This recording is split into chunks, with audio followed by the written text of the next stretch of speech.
Manipur Legislative Assembly Speaker Yumnam Khemchand today administered oath to Lorembam Rameshwar as the new MLA of KAKCHING constituency.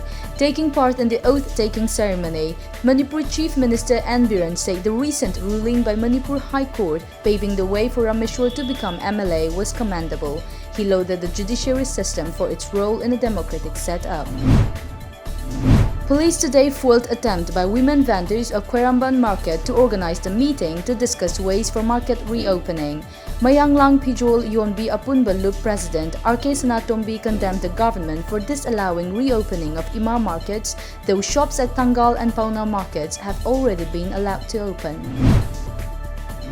MEELAL has appealed to Meitei Lemarol Art Performing Center to withdraw the petition filed with the Manipur Human Rights Commission (MHRC) regarding inclusion of 4 different languages in the class 1 to 10 syllabuses. Tengnoupal Deputy Commissioner M. Rajkumar today inaugurated a new vocational training center at MOREH's Chikim village. Our MOREH correspondent reports that the center was built by 43 Assam Rifles posted at MOREH under BATP.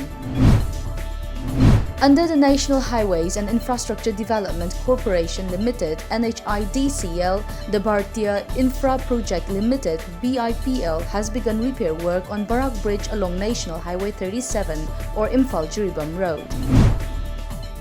The 43 Assam Rifles posted at MOREH today organized a COVID-19 awareness motorcycle rally at MOREH. The rally covered different parts of MOREH town. Our MOREH correspondent reports that Tengnoupal District Deputy Commissioner M. Rajkumar, 43 Assam Rifles Commandant Sumit Sood, and ADC member Chandel Cecilia Haukib jointly flagged off the rally.